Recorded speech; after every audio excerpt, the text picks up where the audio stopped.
The story of how Thomas Mapfumo started Chimurenga music.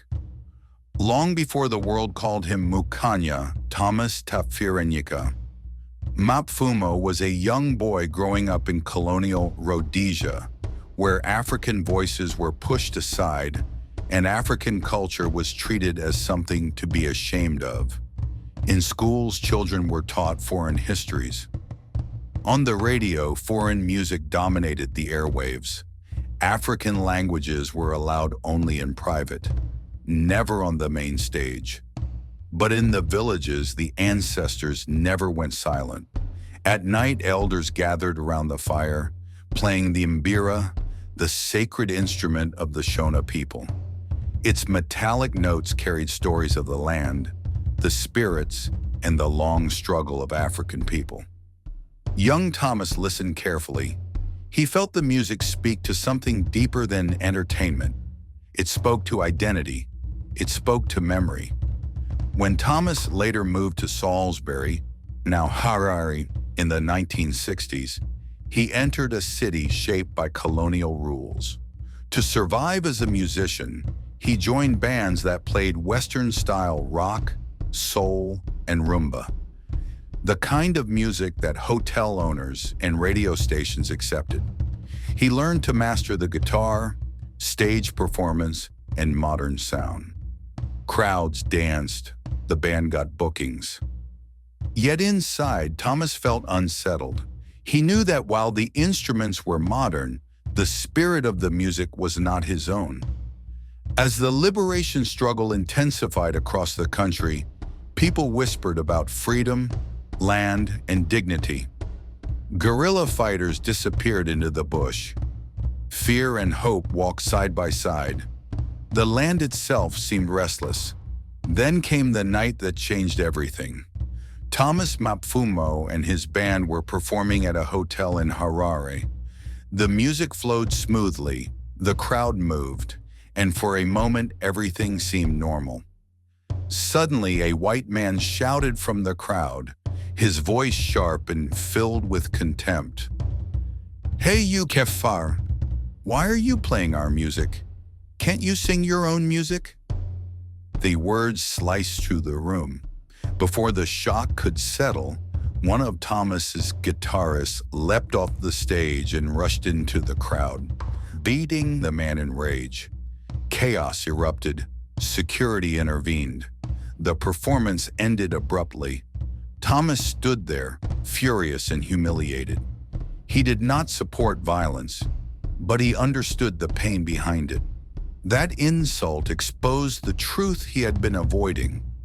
No matter how well they played Western music, they would never be respected as equals. Later that night, as the band gathered in silence, Thomas spoke. "I'm tired," he said quietly. "We are being insulted while playing music that is not even ours." Then he lifted his head and said the words that would reshape Zimbabwean music. "I have an idea. Let us sing our own music." From that moment, Thomas began to reimagine sound itself. He reached back to the mbira rhythms of his childhood and translated them onto electric guitars, bass, and drums. He sang in Shona, using proverbs and metaphors that carried deep meaning for the people while slipping past colonial censorship. He named this new sound Chimurenga, a word meaning struggle or uprising, the same word used to describe the historic resistance against colonial rule.